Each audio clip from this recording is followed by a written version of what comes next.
नमस्कार, आप देख रहे हैं प्राइम न्यूज और मैं हूं आपके साथ मोनिका गुप्ता। उत्तराखंड प्राइम में आपको दिखाएंगे उत्तराखंड की तमाम महत्वपूर्ण और बड़ी खबरें। उत्तराखंड के मुख्यमंत्री त्रिवेंद्र सिंह रावत ने आइसोलेशन पीरियड पूरा करने के बाद आज से अपना सरकारी कामकाज शुरू कर दिया है। दिल्ली में मौजूद अपने सरकारी आवास में मुख्यमंत्री त्रिवेंद्र सिंह रावत पेंडिंग सरकारी फाइलों का निस्तारण कर रहे हैं। दरअसल मुख्यमंत्री त्रिवेंद्र सिंह रावत 18 दिसंबर 2020 को कोरोना वायरस से संक्रमित हो गए थे और जिसके बाद 28 दिसंबर 2020 को डॉक्टरों की सलाह के बाद सीएम त्रिवेंद्र सिंह रावत को दिल्ली एम्स में भर्ती करवाया गया था।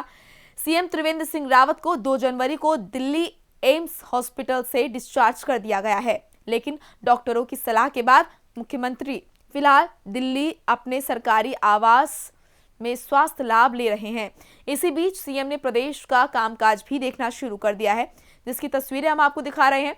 पेंडिंग फाइलें किस तरीके से उनके सामने पड़ी है टेबल पर और वो वहां पर उन पेंडिंग फाइलों का निस्तारण करते हुए नजर आ रहे हैं। तो सीएम त्रिवेंद्र सिंह रावत ने सरकारी काम करना अब शुरू कर दिया है। दिल्ली स्थित सरकारी आवास पर हैं सीएम रावत।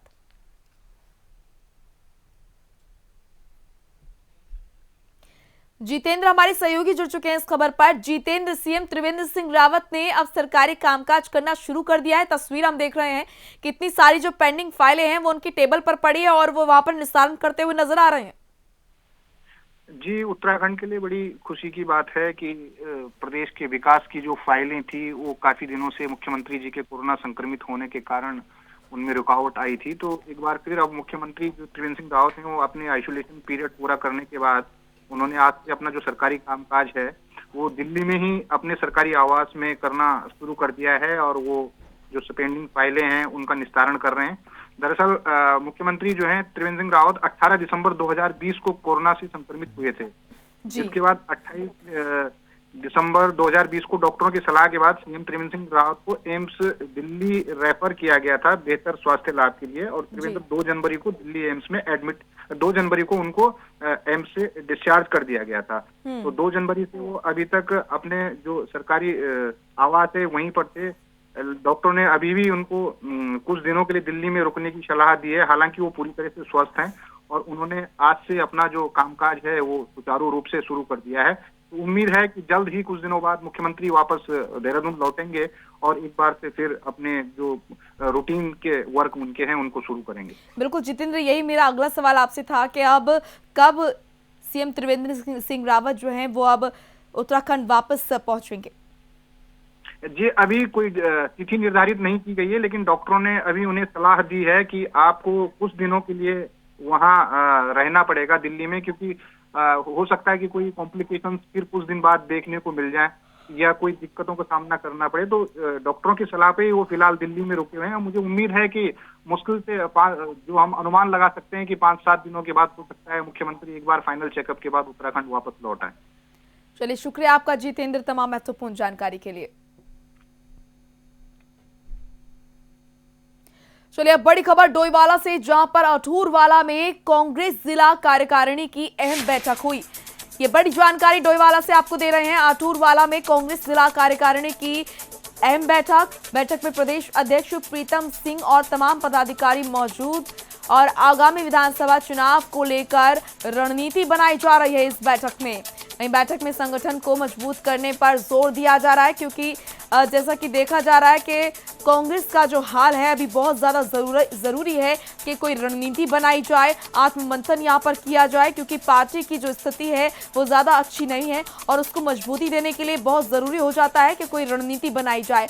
इसी को लेकर ये बैठक की जा रही है। अठूरवाला में कांग्रेस जिला कार्यकारिणी की ये अहम बैठक और बैठक में प्रदेश अध्यक्ष प्रीतम सिंह और तमाम पदाधिकारी मौजूद हैं। आपको बता दें कि आगामी विधानसभा चुनाव को लेकर इस बैठक में रणनीति बनाई जा रही है। बैठक में संगठन को मजबूत करने पर जोर दिया जा रहा है।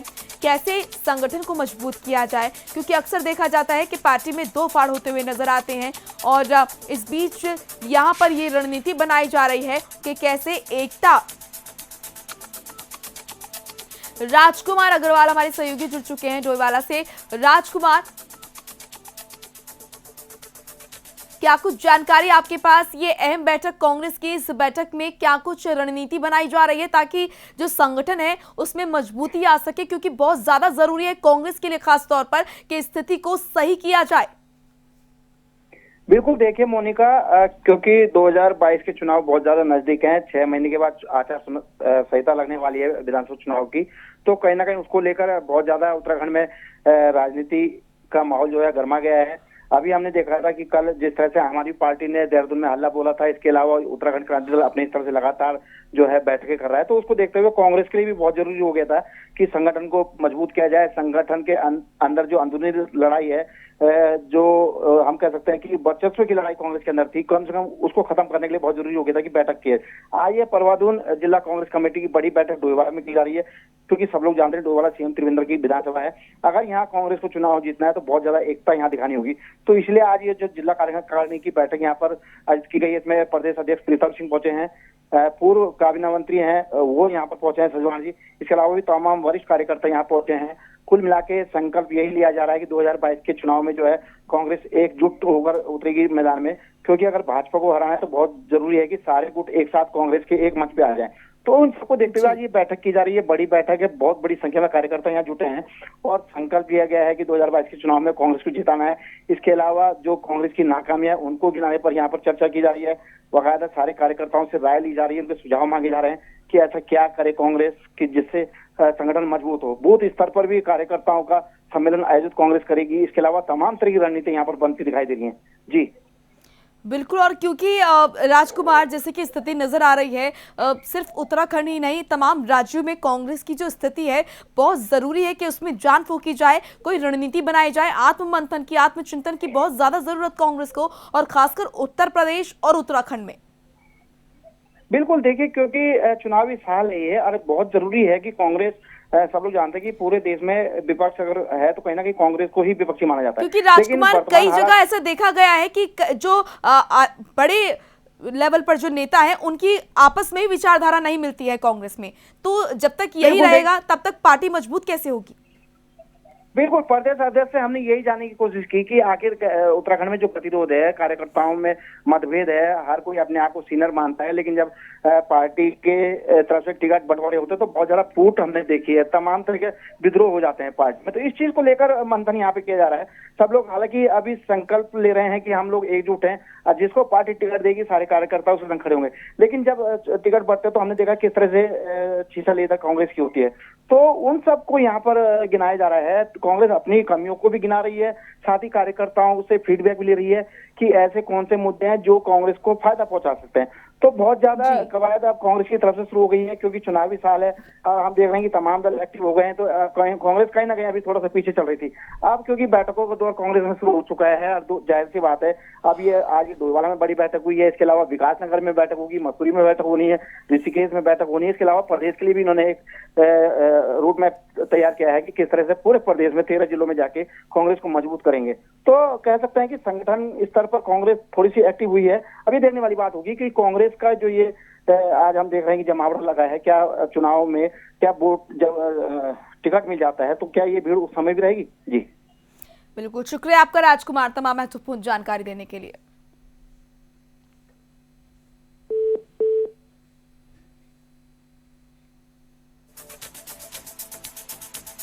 तो वहीं स्वर्णिम विजय मशाल के चंपावत पहुंचने पर चंपावत सैनिक कल्याण बोर्ड में जिला प्रशासन, फौज, आईटीबीपी, एसएसबी ने भव्य स्वागत किया। कुमाऊं रेजिमेंट के बैंड की धुन में सैनिक कल्याण बोर्ड मैदान में यहां पर अमर जवान शहीद स्मारक में मशाल को रखा गया। साथ ही आपको बता दें कि सेवानिवृत्त स्क्वाड्रन लीडर एमसी शर्मा ने 1971 के जवानों की याद में जलाई गई मशाल को सलामी दी। दरअसल 1971 में पाकिस्तान और बांग्लादेश युद्ध में चंपावत के जवानों का भी अहम योगदान रहा। इस युद्ध में बांग्लादेश को पाकिस्तान से आज़ाद कराने में चंपावत के जवानों ने अहम भूमिका निभाई थी, जिसमें चंपावत के 13 जवान शहीद हुए थे।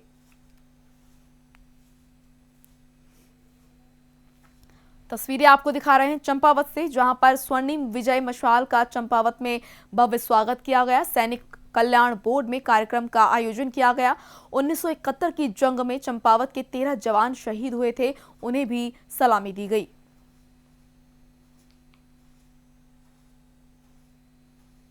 16 तारीख को 4 दिशाओं में भारत के मसाले भेजी थी, जो यहाँ उत्तराखंड के लिए आज हल्द्वानी से यहाँ पहुँची है। और ये जो कि 1971 में भारत का युद्ध हुआ था, तो प्रारंभ हुआ 4 दिसंबर को और सिर्फ 13 दिन की लड़ाई हुई थी, जो 16 दिसंबर को समाप्त हो गई। उसी उपलक्ष्य में आज यहाँ पर सभी एकत्रित हुए हैं जिला सैनिक बोर्ड चंपावत में।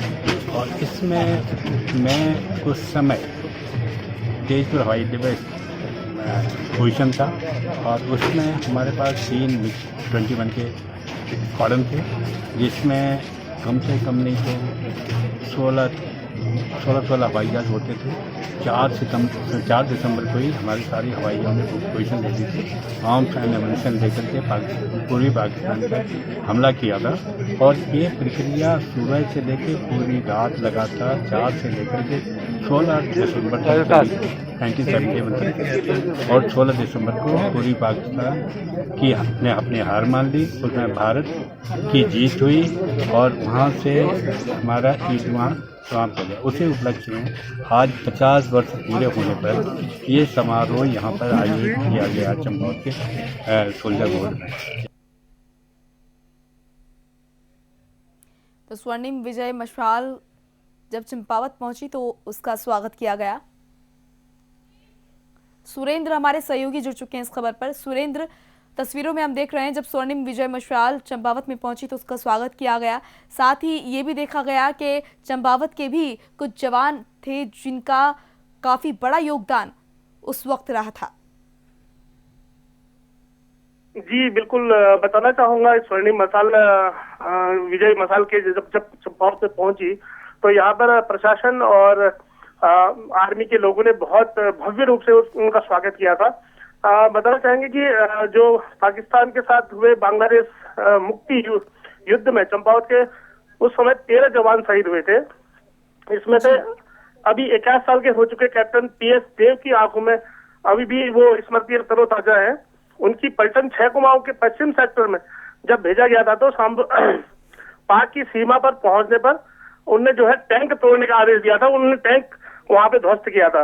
इस तरह से हमारे जो है सेना को जीत दिलाई थी। जी बिल्कुल, एक बहुत बड़ा योगदान यहाँ पर जवानों का रहा और इसको कभी भी नहीं भुलाया जा सकता। शुक्रिया आपका सुरेंद्र तमाम महत्वपूर्ण जानकारी के लिए। तो तस्वीरें हम दिखा रहे हैं जहां पर चंपावत में जब स्वर्णिम मशाल पहुंची तो स्वर्णिम विजय मशाल का स्वागत यहाँ पर किया गया। सैनिक कल्याण बोर्ड में कार्यक्रम का आयोजन किया गया जिसमें तमाम जवानों को सलामी दी गई।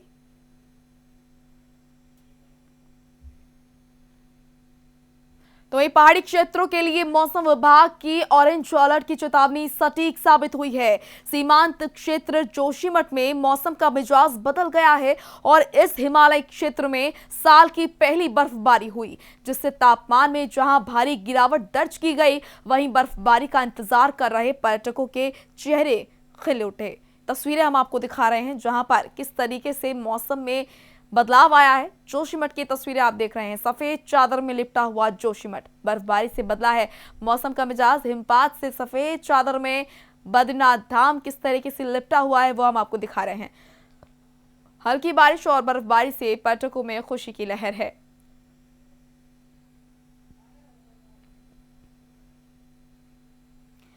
खासतौर पर पर्यटक यहाँ पर बर्फबारी के दीदार के लिए ही आते हैं और जब यहाँ पर बर्फबारी हुई तो इसे देखकर सैलानियों के चेहरे दमक उठे। और तस्वीरें आप देखिए जोशीमठ की, जहां पर किस तरीके से पूरा जोशीमठ और बद्रीनाथ धाम सफेद चादर से लिपटा हुआ है।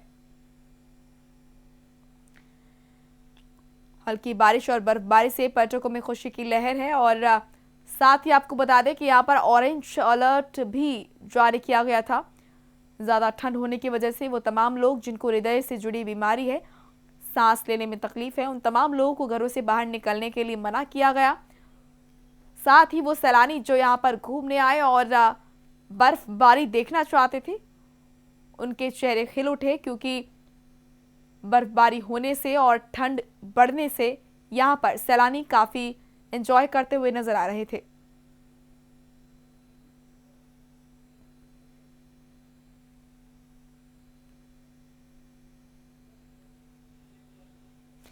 संजय कुंवर हमारे सहयोगी जुड़ चुके हैं जोशीमठ से। संजय, तस्वीरें हम देख रहे हैं किस तरीके से सफेद चादर से लिपटा पड़ा है यहाँ पर जोशीमठ। जी बिल्कुल, देखिए अभी जो प्रदेश के जो मौसम विभाग से ऑरेंज अलर्ट की जो घोषणा हुई है उसका सीधा साधा असर जो सीमांत क्षेत्र में देखा जा रहा है। हालांकि नगर क्षेत्र में रुक रुक के बारिश हो रही है, लेकिन ऊंचाई की बात की जाए तो बद्रीनाथ धाम, हेमकुंड साहिब, फूलों की घाटी से लेकर चिनाब वैली और गोरसों बग्याल में बर्फबारी हो रही है और जिसके चलते जो है निचले इलाके में शीतलहर का प्रकोप काफी तेज हो गया है। जी बिल्कुल, तो जिस तरीके से आपने बताया कि ऑरेंज अलर्ट भी जारी किया गया है, ऐसे में किस तरीके से मनाही की गई है कि कौन कौन से वो लोग हैं जो कि बाहर ना निकले, क्योंकि जाहिर तौर पर संजय वो तमाम लोग जिनको हृदय की बीमारी होती है, सांस से जुड़ी कोई बीमारी होती है, उन्हें मना किया जाता है। जी देखिए, पहाड़ों में जिस तरह से ऑरेंज अलर्ट का असर होता है, अमूमन ये मौसमी जो तो जोशीमठ से ये तस्वीरें आपको दिखा रहे हैं जहां पर बर्फबारी होने से सैलानियों के चेहरे दमक उठे हैं। वहीं मौसम के मिजाज में जो ये बदलाव आया है, इससे कहीं ना कहीं ठिठुरन बढ़ गई है और वहां पर ऑरेंज अलर्ट जारी किया गया है, जिससे कि बुजुर्गों को और हृदय से जुड़े बीमारी जिन लोगों को है, सांस लेने में तकलीफ जिन लोगों को है, उनको घर से बाहर निकलने के लिए फिलहाल मना किया गया है। चलिए आप खबर रुड़की से, जहां पर रुड़की में कुंभ मेले को लेकर जहां NH58 का बाईपास निर्माण कार्य तेजी से चल रहा है, वहीं बाईपास पर मिट्टी डालने वाले ठेकेदारों के ओवरलोड डंपर सड़कों पर दौड़ रहे हैं, जिससे कभी भी कोई भी बड़ा हादसा हो सकता है। पर अजीबोगरीब बात यह है कि दिन हो या रात खनन कर ओवरलोड वाहन मंगलौर कोतवाली के सामने से गुजर रहे हैं, पर इन पर कोई भी कार्रवाई नहीं हो रही है। हालांकि एक डंपर के प्रशासन के जरिए मात्र 16 से 17 टन की अनुमति ही मिली है, लेकिन 28 से 30 टन मिट्टी इन डंपरों में ला दी जाती है। वहीं इस पूरे मामले पर RTO रुड़की ज्योति शंकर मिश्र का कहना है कि ऐसे डंपरों पर समय समय पर कार्रवाई की जाती है।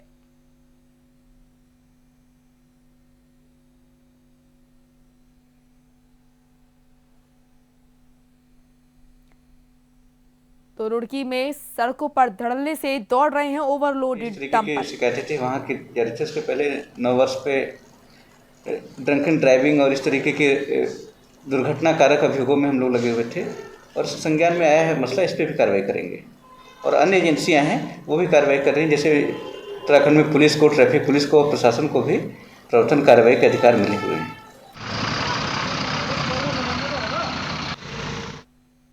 तो रुड़की में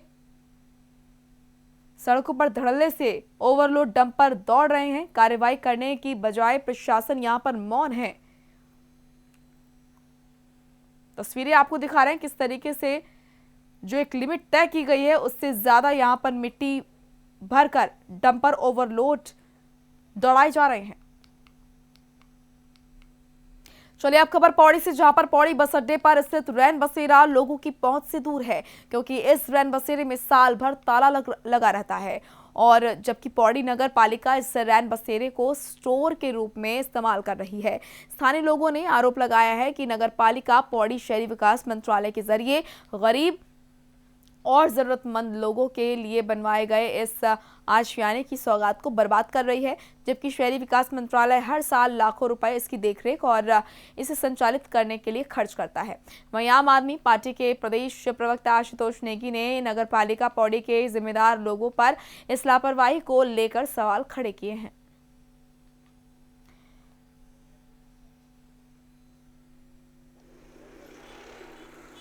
पौड़ी में जो ये रैन बसेरा बना हुआ है बस अड्डे के पास, इसका जो देखरेख करती है नगर पालिका पौड़ी करती है और इसमें हर साल इसमें लाखों रुपए का बजट आता है यहाँ पे, लेकिन इसमें साल भर इसमें ताला लगा रहता है। तो मैं शहरी विकास मंत्रालय से कहना चाहूँगा कि वो नगर पालिका पौड़ी के बारे में थोड़ा तहकीकात करें कि जो लाखों रुपए नगर पालिका पौड़ी को भेजते हैं वो उसका क्या प्रयोग कर रही है नगर पालिका पौड़ी, क्योंकि आजकल सर्दियों के दिन है और आपको पता है कि पौड़ी में हिमपात भी होता है और अगले कुछ दिनों में हिमपात संभावित है। यहाँ पर जो हमारे गरीब भाई हैं या मजदूर भाई हैं या जिनके पास रहने की व्यवस्था नहीं है, उनके लिए ये जगह थी यहाँ पे। लेकिन अगर इसमें ऐसा ही ताला पड़ा रहेगा तो ये तो बिल्कुल दुरुपयोग है पैसे का, और नगर पालिका पौड़ी के खिलाफ सख्त कार्रवाई करनी चाहिए शहरी विकास मंत्रालय को, ये लापरवाही जो कर रहे हैं लगातार। भगवान सिंह हमारे सहयोगी जुड़ चुके हैं इस खबर पर। भगवान सिंह, जिस तरीके से आम आदमी पार्टी की तरफ से जो आरोप नगर पालिका के ऊपर लगाए जा रहे हैं, क्या ये सही है? बिल्कुल मैं मोनिका आपको बता दूं, नगर पालिका जो पे आरोप है ये सत्य है, क्योंकि जब यहाँ पे हम प्राइम न्यूज वहाँ पे गया है तो देखा वहाँ पे जो नगर पालिका के जो रैन बसेरा है, इस समय ठंड का मौसम है और अब बर्फबारी का भी मिजाज बन चुका है पौड़ी डिस्ट्रिक्ट क्षेत्र में, पहाड़ों में। अगर कोई रात को अपना घर जाना चाहता है, गाड़ी ब्लॉक हो जाती है, रास्ता ब्लॉक हो जाता है, तो उसके रुकने की व्यवस्था थी। लेकिन काफी दिन से उसके बाद अभी तक, जब से बरसात तो ये सर्दी शुरू है तब से वो ताले मरा पड़ा है। गर्मी होता है तो सर्दी हो, उस पर ताला लगा रहता है। तो कहीं ना कहीं इस पे आम आदमी पार्टी को भी एक थोड़ा सा उनको भी बात करने को मिल गई है, तो कहीं ना कहीं इससे बातचीत है। तो जो जब नगर पालिका अध्यक्ष है इसके और उनके से बात करने गई तो उन्होंने पहले तो हमारा फोन नहीं उठाया। फोन उठाने के बावजूद भी जब हमने कई बार उनको फोन किया तो फोन काटते रहे। फिर उसके बाद जब उनसे बात हुई तो उन्होंने इसमें कमेंट कर दिया है कि खाली हाँ ठीक है खुला है लेकिन वहाँ पे कुछ है नहीं। लेकिन साफ आप देख सकते होंगे कि विजुअल के जो रात के विजुअल है उसमें साफ नजर आ रहा है कि बिल्कुल ताला लगा पड़ा है और जो वहाँ पे जो फल पेड़ वाले हैं उनका कब्जा कर रखा है। कहीं ना कहीं या तो वहाँ पे फल पेड़ वाले को उनका दिया जा रहा है या उनसे किराया लिया जा रहा है, कुछ न कुछ ऐसा तो संभावना है जरूर। बिल्कुल मोनिका आपको बता दें। बिल्कुल, तो कहीं ना कहीं घपलेबाजी की बू यहाँ से आ रही है भगवान सिंह। जी बिल्कुल। चलिए, शुक्रिया आपका भगवान सिंह तमाम महत्वपूर्ण जानकारी देने के लिए।